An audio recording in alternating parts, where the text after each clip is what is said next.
안녕하세요 여러분. 11월 26일 주일 고대하남병원교회에 주일 예배를 드리도록 하시겠습니다. 우리 다같이 임내성으로 21장 찬양하시겠습니다. 찬송가 21장입니다.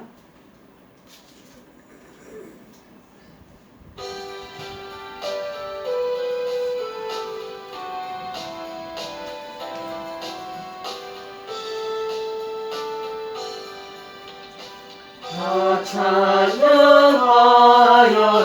전능의 창조의 주께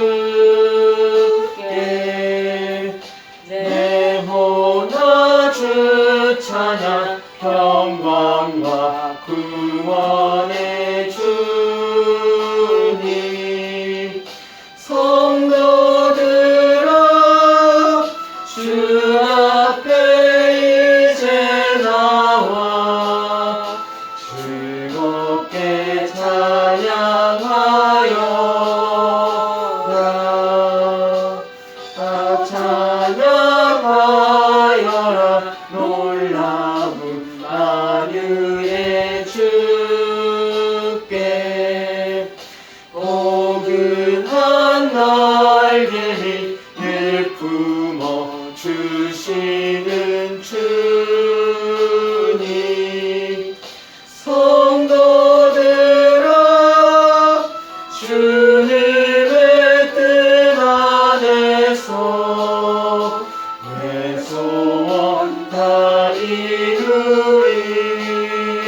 이루리라 다 찬양하여라 온 마음과 마음을 바쳐 이 세상 만물이 주 앞에 다 나와 찬양 성도들아 기쁘게 소리 높여 영원히 찬양하여라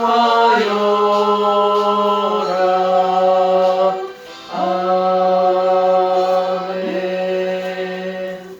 우리 다같이 사도신경으로 하나님께 우리의 믿음을 고백하시겠습니다. 전능하사 천지를 만드신 하나님 아버지를 내가 믿사오며 그 외아들 우리 주 예수 그리스도를 믿사오니 이는 성령을 잉태하사 동정녀 마리아에게 나시고 본디오 빌라도에게 고난을 받으사 십자가에 못 박혀 죽으시고 장사한 지 사흘 만에 죽은 자 가운데서 다시 살아나시며 하늘에 오르사 전능하신 하나님 우편에 앉아 계시다가 저리로서 산자와 죽은 자를 심판하러 오시리라. 성령을 믿사오며 거룩한 공예와 성도가 서로 교통하는 것과 죄를 사하여 주시는 것과 몸이 다시 사는 것과 영원히 사는 것을 믿사옵나이다. 아멘. 오늘 하나님께서 저희들에게 주시는 말씀이 구약성경에 있습니다. 잠언서 11장 1절에서 11절 말씀입니다. 잠언 11장 1절에서 11절 말씀입니다. 921쪽입니다. 921쪽 잠언 11장 1절에서 11절 말씀 되시겠습니다. 921쪽 다 찾으셨으니 제가 봉독해 올리겠습니다. 속이는 저울은 여호와께서 미워하시나 공평한 추는 그가 기뻐하시느니라. 교만이 오면 욕도 오거니와 겸손한 자에게는 지혜가 있느니라. 정직한 자의 성실은 자기를 인도하거니와 사악한 자의 패역은 자기를 망하게 하느니라. 재물은 진노하시는 날에 무익하나 공의는 죽음에서 건지느니라. 완전한 자의 공의는 자기의 길을 곱게 하려니와 악한 자는 자기의 악으로 말미암아 넘어지리라. 정직한 자의 공의는 자기를 건지려니와 사악한 자는 자기의 악에 잡히리라. 악인은 죽을 때 그 소망이 끊어지나니 불의의 소망이 없어지느니라. 의인은 반란에서 구원을 얻으나 악인은 자기의 길로 가느니라. 악인은 입으로 그의 이웃을 망하게 하여도 의인은 그의 지식으로 말미암아 구원을 얻느니라. 의인이 형통하면 성읍이 즐거워하고 악인이 패망하면 기뻐 외치느니라. 성읍은 정직한 자의 축복으로 인하여 진흥하고 악한 자의 입으로 말미암아 무너지느니라. 아멘. 이웃에게 신뢰받는 사람, 이웃에게 신뢰받는 사람이라는 말씀의 제목입니다.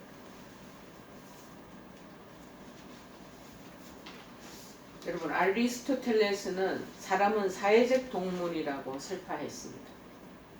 자, 사람은 사회적 동물이란 인간이 개인적으로 우리 한 사람 한 사람이 인디비주얼 개인적으로 다 존재하잖아요. 존재하고 있어도 그 개인이 유일적 존재로 우리가 단순히 한 사람으로만 존재하고 있는 것이 아니라는 거예요.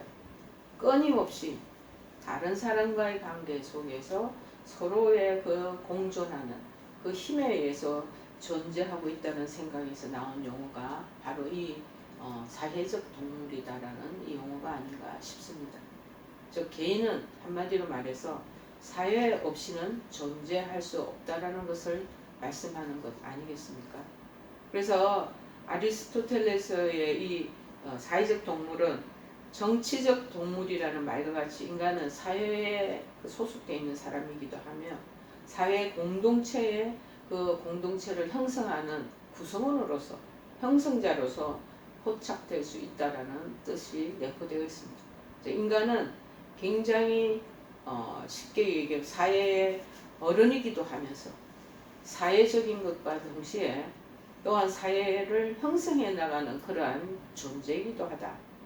그래서 사회, 소셜, 이 안에 소사이어티는 어디까지나 개인을 그렇게 기초로 성립되는 동시에 개인은 또 사회 속에서 굉장히 발달할 수가 있다라고 얘기를 하는 것입니다.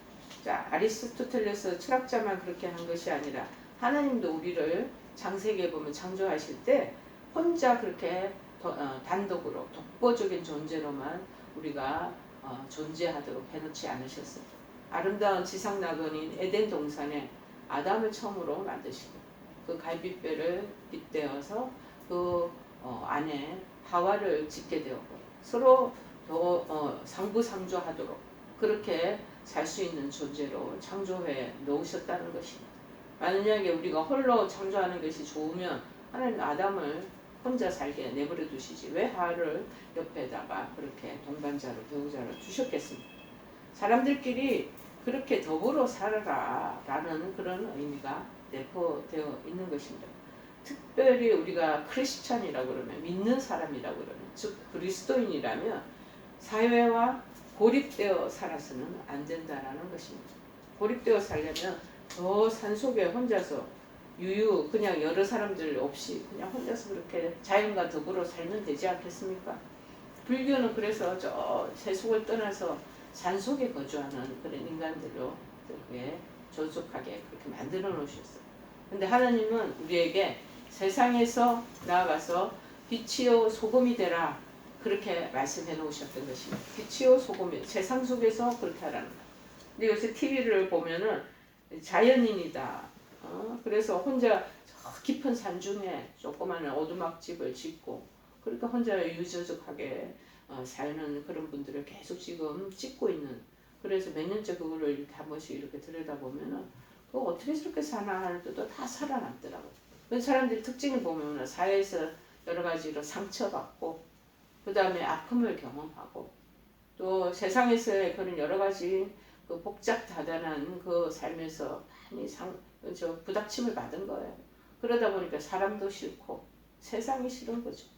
그래서 산속으로 혼자서 짐을 다 그냥 먹고 사는 걸 부둥켜 안고 들어가서 그렇게 동물들과 그 자연 속에서 나는 나무와 뭐 여러 가지 풀숲 속에서 그런 거 살아가는 것 아니겠습니까? 원시 시대로 되돌아가는 거죠. 자, 그런데 우리 믿음의 사람들은 그렇게 혼자서 동떨어져서 살아라 라고 성경적인 하나님께서 말씀을 우리에게 하시지는 않았다는 거예요. 특별히 고린도전서 5장 10절에도 심지어는 이 세상에 음행하는 자들이나 탐하는 자들이나 고린도전서 5장 10절에 언급하기를 속여 빼앗는 자들은 지금 얘기하면 사기치고 하는 사람들이겠죠. 그 다음에 우상 숭배하는 자 도저히 사직이지 말라 그렇게 하는 것이 아니다 이렇게 말씀하고 있습니다. 그렇게 상대를 하지 말아라 이렇게 하셔야 되는데 그렇게 도무지 그 사람들과 사귀지 말라 하는 것이 아니니 만일 그렇게 너희들이 하고자 하면 너희가 세상 밖으로 나가야 할 것이다. 우주를 떠나거나 지구를 떠나야 되는 거죠. 어쩔 수 없이 우리 주변에는 그런 사람들로 이렇게 서로 연계되어 있다는 것입니다. 성경에서 예수님이 가르치시는 것은 뭐냐? 그리스도인들에게 내려진 지상 대명령인 복음 전파 때문에 그렇게 하시는 거예요. 그래서 같이 더불어 살아라는 거예요. 이웃과 더불어 사는 생활에 있으만이 이 복음 전파가 가능하기 때문에 그래서 어우렁더러 그렇게 살라고 말씀하고 있습니다.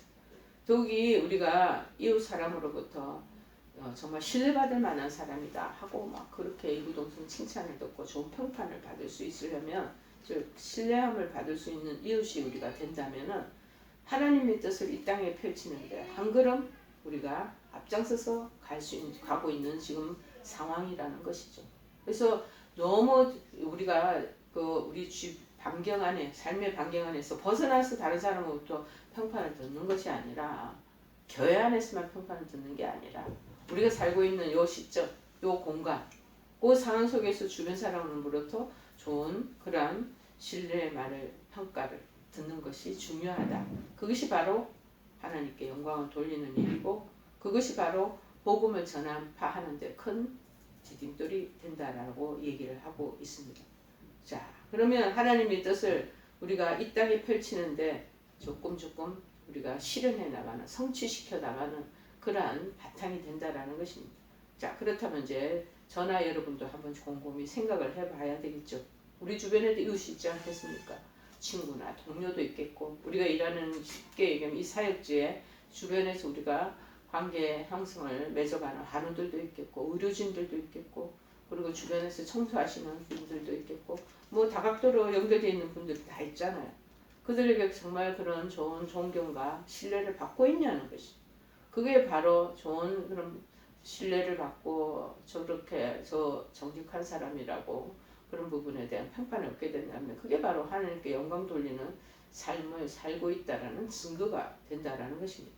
자, 그런데 오늘 본문을 통해서 우리가 하나님의 이름을 높이는 그런 신뢰받는 사람이 된다는 것은 그들과의 그 관계 속에서 그런 이웃이 되려면은 어떤 삶을 살아야 하는지에 대한 것들이 여기 오늘 11절까지 이렇게 몇 가지 모습을 비춰주고 계시는 것입니다. 특별히 뭐냐면은 장사할 때 여러분들 지금 이 병원에 입원하고 계시지만 비즈니스를 하시든지 그렇지 않으면 개인적인 상업을 장사를 하시 마트를 운영하시는 분이라든지 그렇지 않으면 시장에서 나름대로 뭐 우리 한우들 중에서는 건어물점을 하시는 분들도 여기 입원해 계시는 거 제가 듣고 있거든요. 그런 분도 계시더라고요. 그 외에 이것저것 장사하시는 분들 상업상 그런 부분에 대해서 공정해야 한다라고 말씀하고 있습니다. 자, 공평의 하나님 특별히 11절에 보니까 여호와께서는 속이는 저울을 미워하신다. 그러나 공평한 추는 그가 기뻐하신다. 자, 고대 사회로부터 전해 내려오는 이 장사하는 걸 상업이라고 우리가 굳이 표현을 한다면요. 사회생활을 윤택하게 해주는 수단 중에 한 가지가 된다는 것입니다. 옛날에는 지금 돈을 화폐를 단위로 물건을 주고 받고 사고 할 수 있는 시절이 아니었고 물물교환이 그때 성황되던 그 시절이었습니다. 자, 그러다 보니 옛날에 제가 TV 다큐멘터리를 보니까 저 멀리 인도의 먼 지역에서 네팔 가까이 이 변방 가까이 자기네들 국경선 가까이서 물건을 서로 이제 주거니 받거니 물물교환하는 그 모습들을 보여주고 있더라고요. 그러다 보면은 그쪽 지방에서 인도 같은 지방에서는 또 나름대로 자기네들이 이 비단이라든지 뭐 자기 옷을 입을 수 있는 의류 이런 품목이 필요하면은 뭐 네팔이나 아니면은 저 러시아 건강 지역에서 가져오는 그런 여러 가지 직조나 그런 거 하고 또 맞바꿀 수 있는 우유, 치즈 이런 것들, 곡물 이런 것들 서로 물밀교환을 할 수 있겠죠. 그 윤택하게 하는 수단 중에 상업이나 장사가 그 한 방편이라는 거예요. 그러나 우리 주변에 이 상업 장사하는 사람들 속에서는요, 하나님이 미워하시는 속이는 저울이 아직도 많이 있다라는 것입니다. 특별히 그 당시 하나님 백성 이스라엘 역시 이 하나님 명령을 제대로 지키지 않았나 봅니다. 그래서 질책을 당한 사실을 우리는 기억할 수가 있습니다. 어디에 있냐면 아모스서 8장 5절에 보니까 이렇게 기록되어 있더라고요.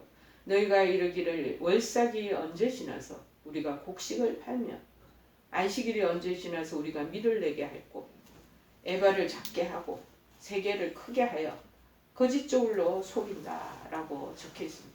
그러니까 우리가 옛날에는 쌀 이런 거 사러 가면 제가 어렸을 때 기억나기를 조그만 이 대박이라고 그러나요?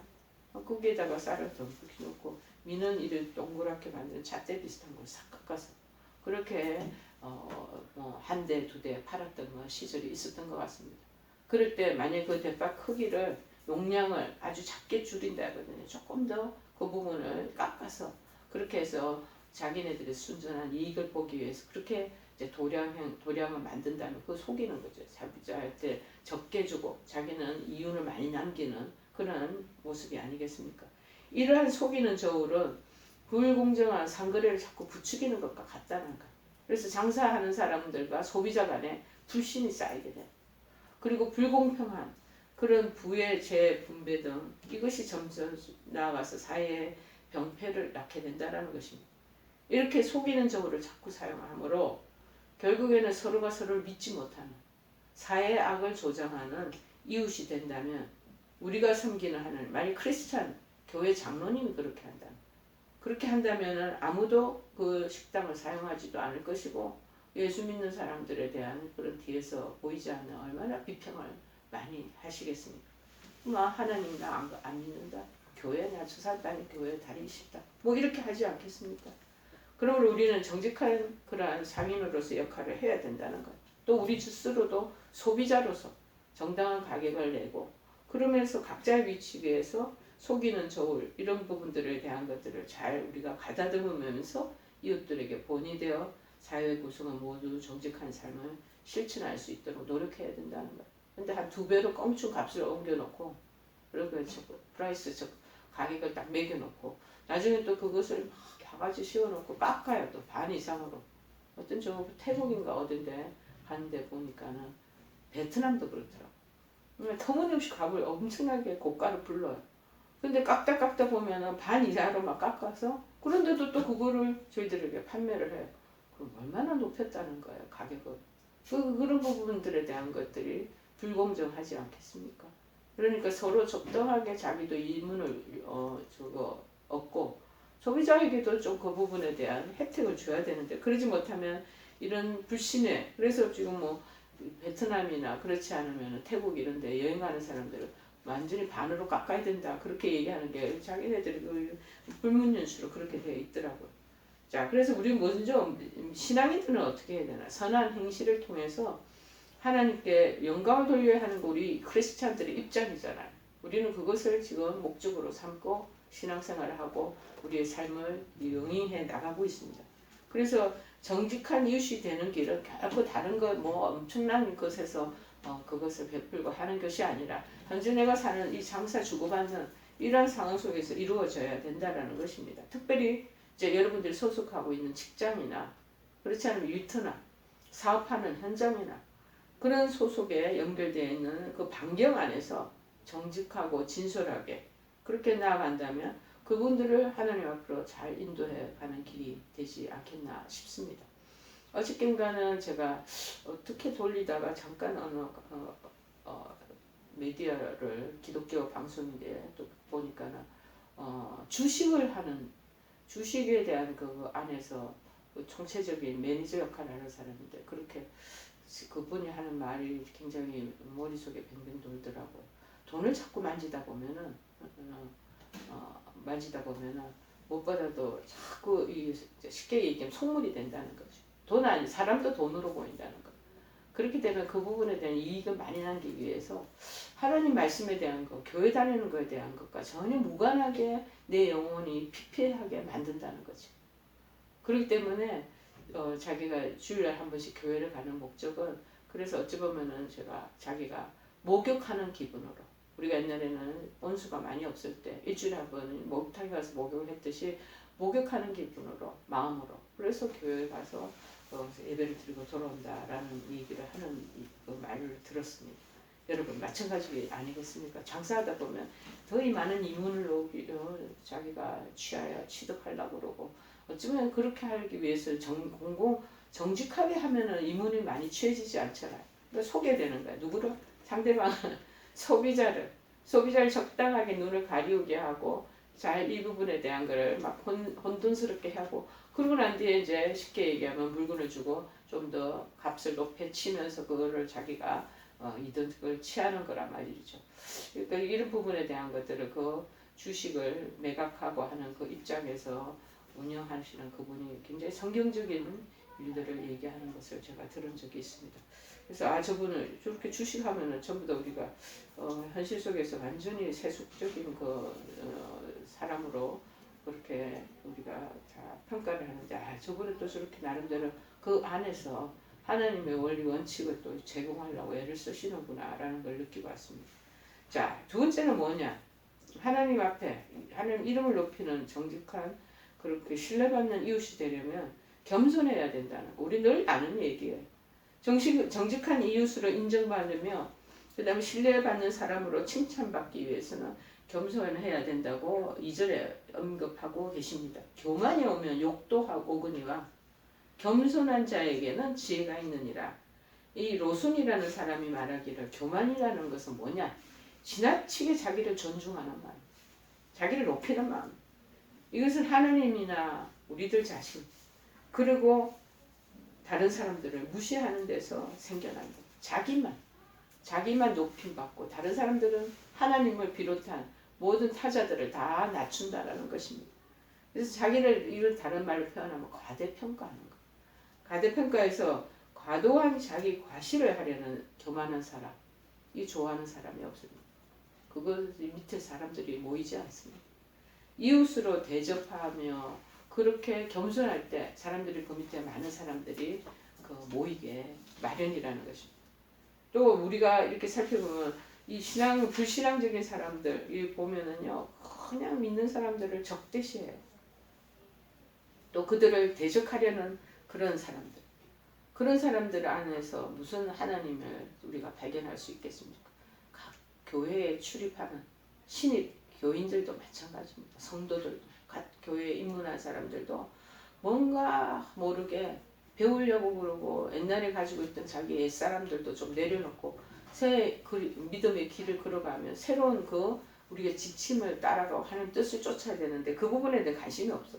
구원받았다. 그 부분에 대한 것만 가득 차 있기 때문에 옛습관과 옛날의 자기의 행동 거지를 그대로 들고 들어오는 거야. 그러다 보니까는 믿지 않는 사람하고 다를 바가 하나도 없는 거죠. 교회에 이제 초신자로 들어온 분들이 그런 분들을 많이 발견할 수 있습니다.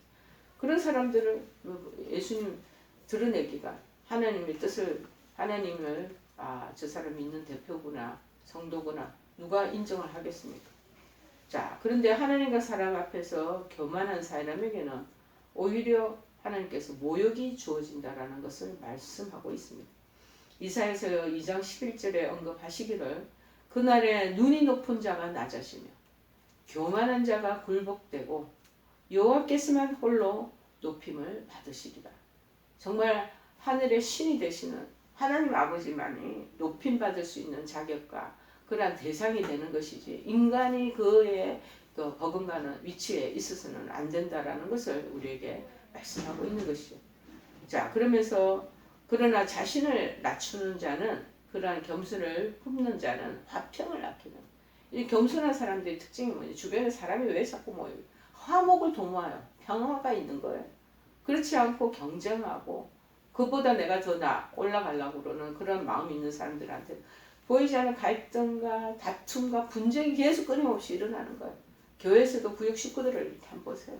모이는 사람 중에 몇몇 사람들이 그런 사람들로 소속돼가지고 구역 아니면 감리교 같은 데는 속회라고 그러는데 구역회를 한번 이끌어 가보세요. 굉장히 어렵습니다. 그러면 결국에 나중에는 다 분란이 나와서 찢어져 나가. 그런데 이 화평을 도모하고 겸손한 가운데 이 리더잖아. 성경 연구자들이 이렇게 모여가지고 이렇게 서로 섬기고 헌신하면 점점 숫자가 배가 증가되는 거죠. 제가 아는 어느 권사님 그쪽 파트는 분당 쪽에 있는 이 교회더라고요. 그 교회는 지금 한 식구들이 20가정이 막 모여있대.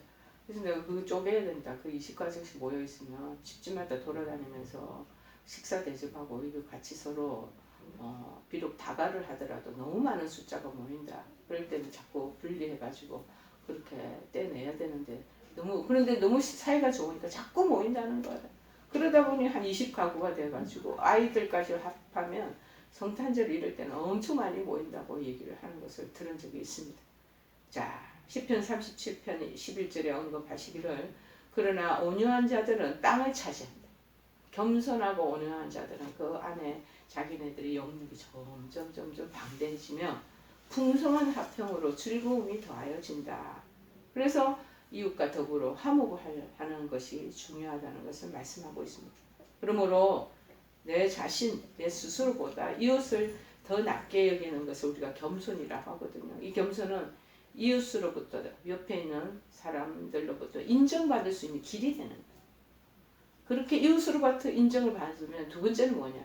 하나님께 구원받는 축복까지 받게 된다는 것을 말하고 있습니다. 그러니까 사람으로부터 인정받고 칭찬 듣고 여러 가지 그러한 존경을 받으면 하나님도 그 마음으로 기쁘게 받으신다는 거예요. 욥기 22장 29절에 말씀하십니다. 사람들이 너를 낮추거든 너는 교만했노라고 말하라. 하나님은 겸손한 자를 구원하시리라. 이렇게 말씀합니다. 세 번째로 이웃과의 그런 신뢰와 하나님 결국 이웃과의 좋은 관계를 맺는 것이 하나님께 영광을 돌리는 길이라고 그러잖아요. 그렇게 하려면 뭐냐? 성실해야 한다. 이웃으로부터 높임받는 정직하고 신뢰받는 자의 생활은 성실해야 한다. 3절에 얘기하지 않습니다.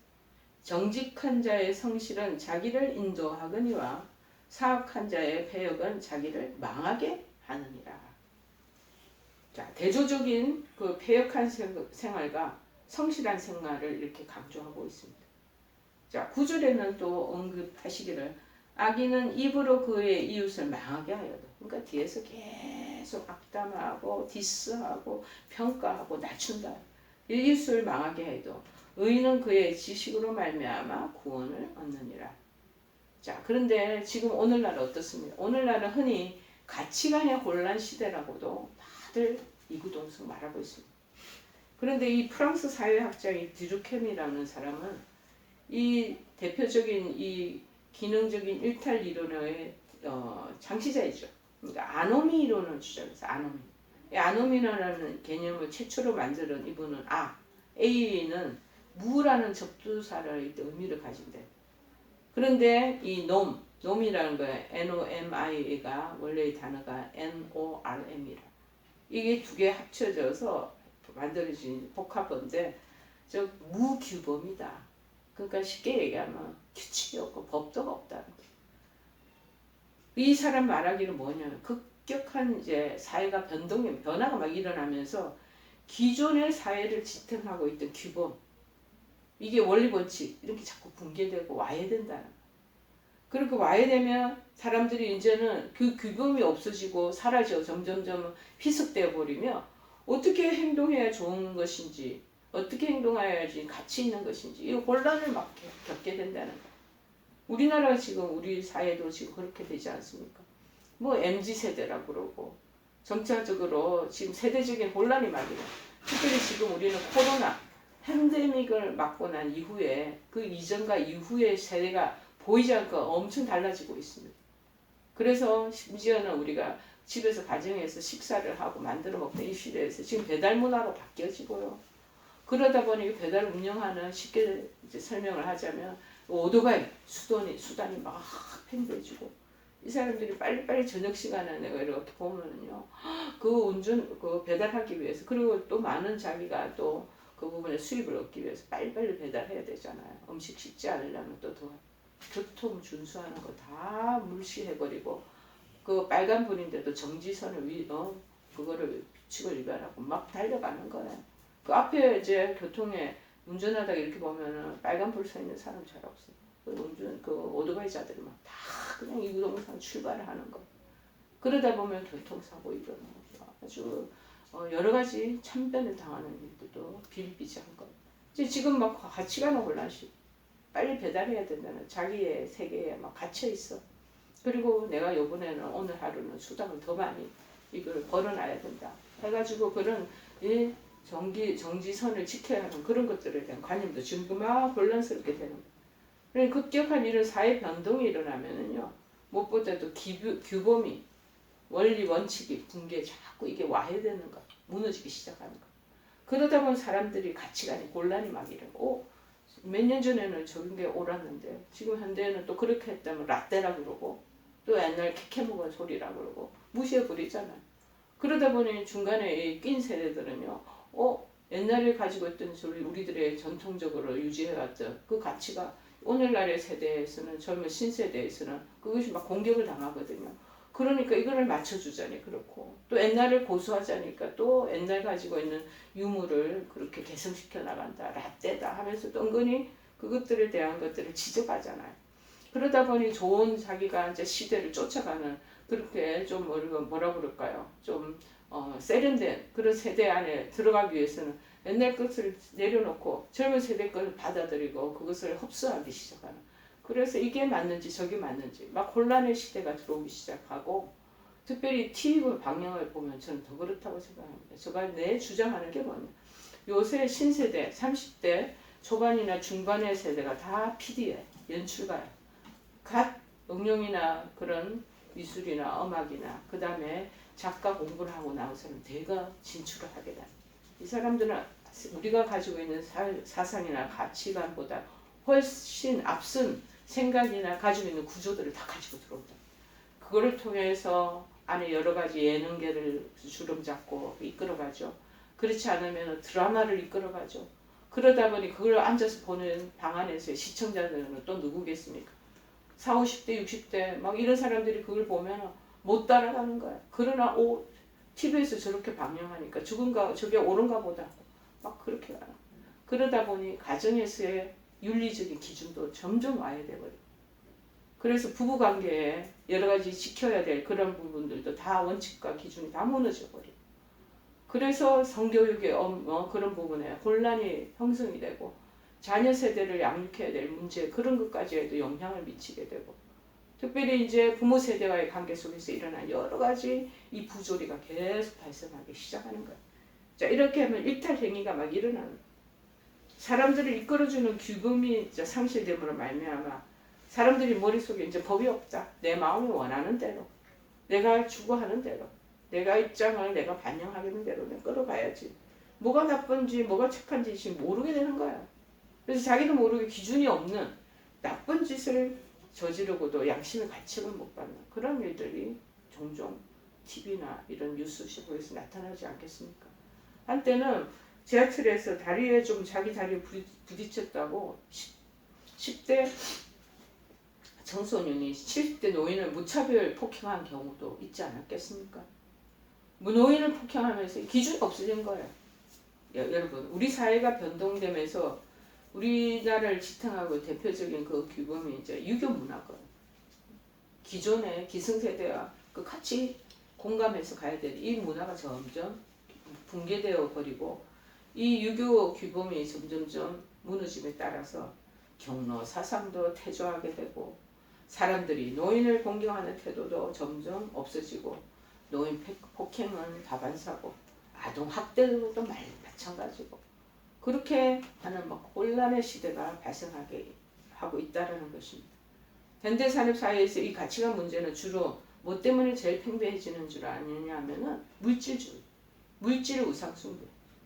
물질이 우상처럼 제일 최고의 그 안에 그 포지션으로 딱 자리매김하고 있고 그 다음에 뭐냐면은 개인주의. 내가 기쁘고 내가 좋고 내가 즐기면 된다. 라는 식으로 하는 이 두 가치관이 굉장히 초도에 딱 자리 잡고 있다는. 그러니 또 전통 문화는 단절되고 이 가치관이 그래서 왔다 갔다 이 서구 사회권은 무조건 좋다라고 다 받아들이고 여기에 대한 점검을 하지 않는 거죠. 근본망이 없어져 버리고. 자, 무비판적으로 막 수용하는 그 사태에 발생하다 보니 저희들 한국 사회도 지금 뭐 이혼율이 얼마나 급증하고 있습니까? 미국에 제가 그래서 십몇 년 전에 가서 공부할 때 보면은 상담학을 공부할 때 소그룹을 이렇게 공부를 하다 보면은 이 사람들은 그 뭐 전부 다 한 40% 50%가 다 이혼 사문을 막 하더라. 그럴 때 저는 굉장히 충격을 좀 받았습니다. 그래도 우리나라는 아직까지 이 정도는 아니고 참 어찌 보면 좀 이렇게 경박한 이 나라고 동네네라는 마음이 많이 들었거든요. 우리나라 지금 그렇게 되어가고 조금 이따 결혼하자 신혼 시절에 이혼을 하거든요.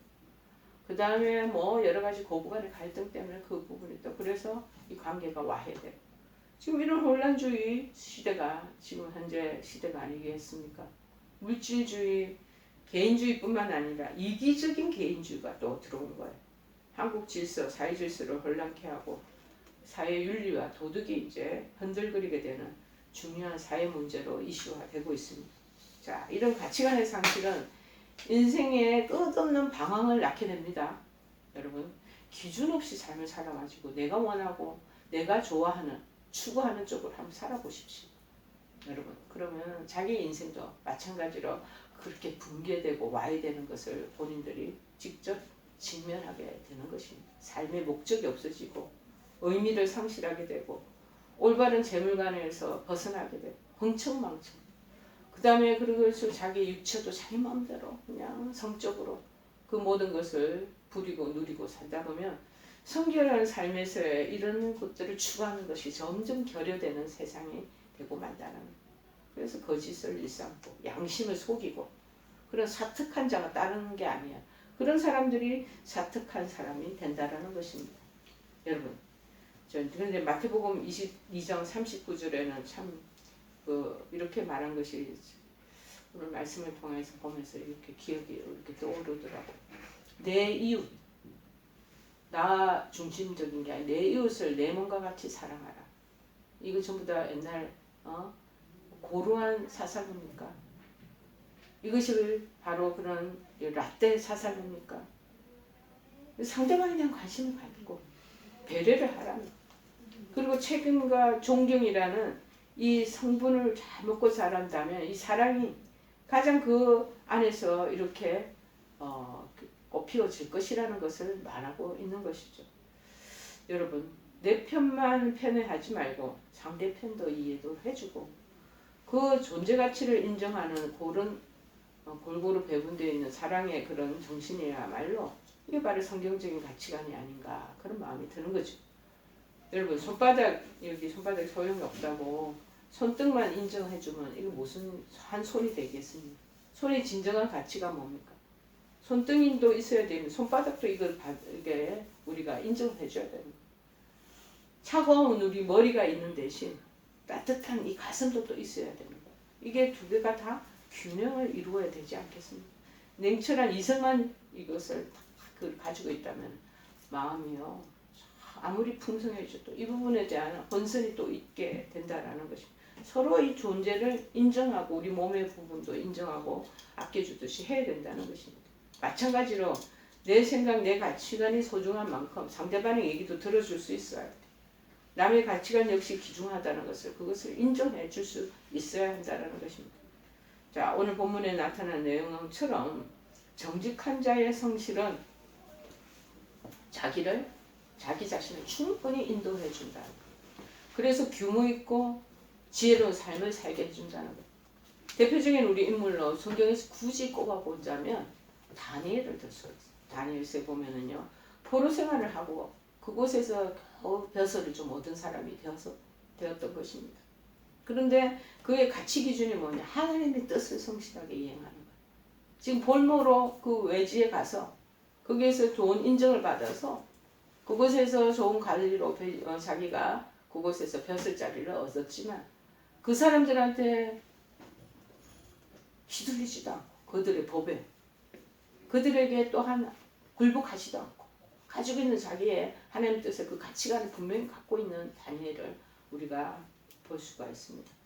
포로 생활 가운데도 하나님 뜻을 성실하게 수행하는 모습이 있지 않겠습니까? 그분에게는 허물이 발견되지 않았다라고 기록되어 있습니다. 다니엘서 6장 4절에 이렇게 언급합니다. 이에 총리들과 방백들이 국사에 대하여 다니엘을 보수할 틈을 얻고자 하였으나 그 위에 높은 고위 관리청이 이방인이 와서 말이야 이 왕의 사랑을 받고 있다는 거야.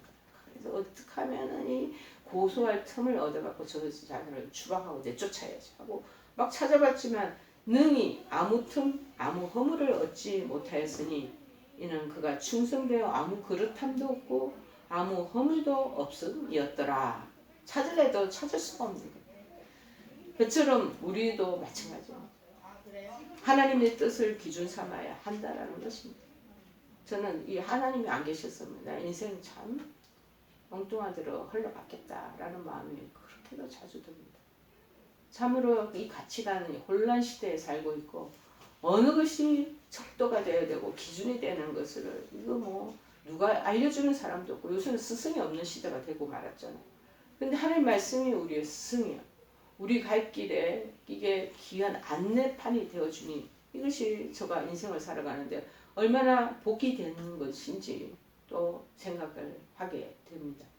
여러분 그분 뜻에서 그래 순종함으로 정말 그렇게 산다 보면 이웃들에게 흠없다 칭찬받는다는 것이죠.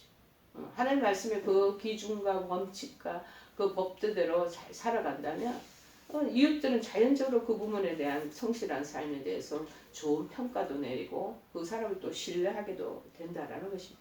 빌립보서 2장 15절에 말씀합니다. 이는 너희가 흠이 없고 순전하여 어그러지고 거스르는 세대 가운데 지금 막 모든 게 복잡하고 거스러지는 그러니까 막 밑에 디클라인 되는 그런 세대 속에 우리가 살아가고 있다는 거예요. 가치 기준이 와야 되고 붕괴되는 그런데 흠이 없고 순전하는 자녀로 세상에서 그들 가운데 빛들로 나타내라 라고 말씀하고 있습니다.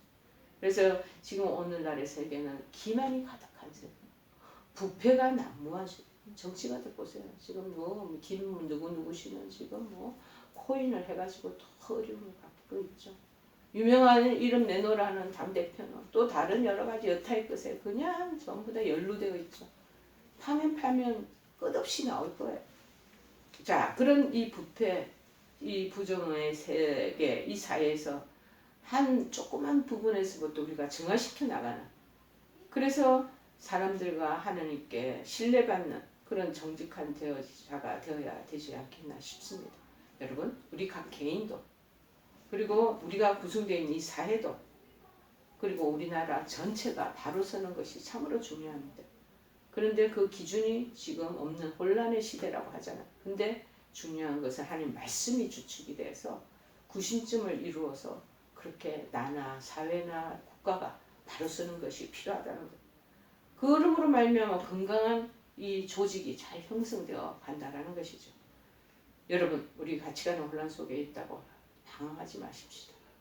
가치관에 이 하나님의 가치관에 정말 협조하고 또한 노력을 아끼지 말아야 할 것입니다. 여러분, 저나 여러분이나 이제 우리가 누구한테 태어났습니까? 가정에 태어났잖아요. 가정에 소속돼 있어 이제. 학교에 가다 보니 학교에도 소속돼 있죠. 이제 학교, 대학을 다 졸업하면 어디로 가요? 직장에 들어가죠. 또 어떤 형태든지 한 가지 이상을 이 사회에 다 우리가 속해 있는 사람들입니다. 가정의 혈육이나 그런 순수한 정으로 맺으셨든지 영리를 목적으로 맺으셨던 그리스도인 성도 저나 여러분은 그 속에서 본이 되는 삶을 살아가야 하고 그게 바로 하나님 이름을 널리 높이는데 그것이 초석이 된다라는 것입니다. 그게 우리의 사명입니다. 그렇게 살아내야 돼요. 선한 행실로 하나님 영광을 드러내는 것이 그리스도인의 마지막 기치가 되는 것을 믿습니다. 이 세상에서의 이 삶뿐만 아니라 영원한 삶에 대한 우리가 정말 좋은 자가 되어야 되지 않겠습니까? 그래서는 그들에게 우리가 신뢰의 대상이 이웃에게 신뢰의 대상이 되어야 할 것입니다. 그러므로 저나 여러분의 삶이 먼저 정직한 생활의 실천으로 그들을 인정을 받을 수 있어야 할 것입니다.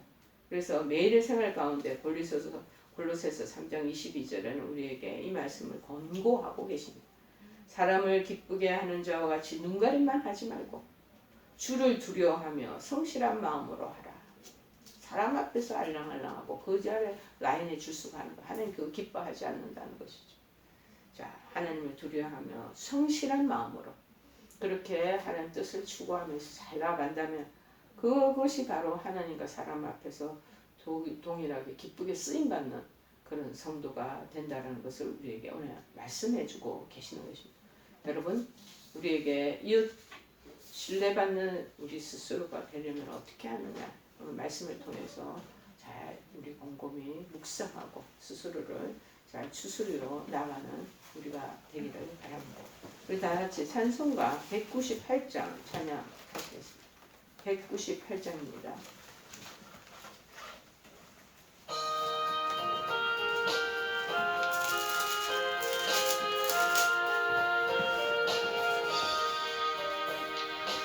주 예수 해변소 떡을 떼사 우리를 먹이어 주신 같이 영생의 양식을 나에게도 풍족히 나누어 주옵소서. 생명의 말씀이 나의 주여 목말라 주님을 찾노이다.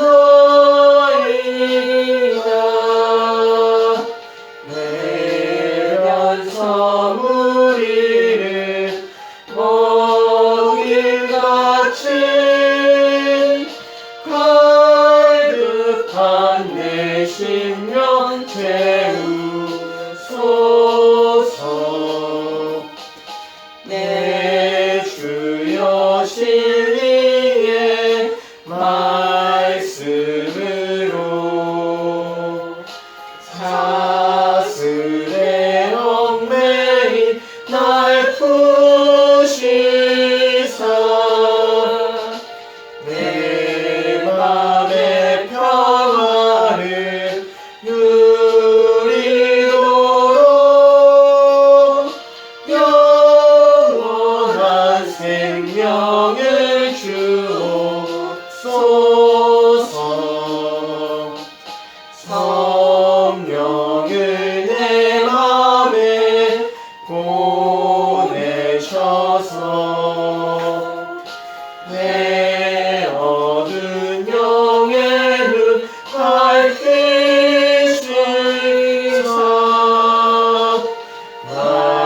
말씀에 감추인 참 진리를 깨달아 알도록 하옵소서.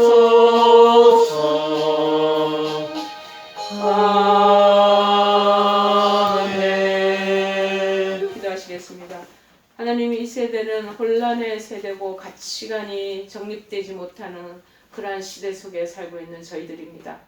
그러다 보니 세상의 가치관과 세상의 향락과 세상이 원하는 것을 쫓아가고 종국적으로 물질적이고 개인적인 그 영역에서 벗어나지 못하는 우리 자신을 발견하게 됩니다.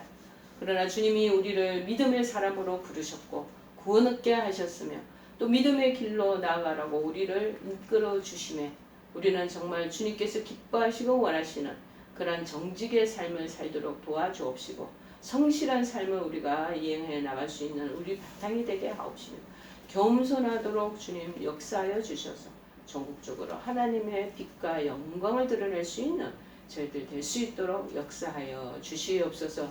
지금은 우리 주 예수 그리스도의 크신 은혜와 하나님 아버지의 지극하신 사랑하심과 성령님의 교통 역사 충만하신 은총이 오늘 주시는 말씀처럼 정직하고 성실하며 겸손하게 하나님의 말씀을 기준으로 이 혼란한 시대 속에서 그 말씀이 우리의 표대가 되고 기준이 되어 살아가는 그러한 말씀의 사람으로 거듭나기를 다짐하고 결의하는 사랑하는 모든 하느들과 그 가족들 머리머리 위에와 이 영상 시청하는 사랑하는 권속들 위에 지금부터 영원토록 함께 하옵시기만을 간절히 축원하옵나이다. 아멘.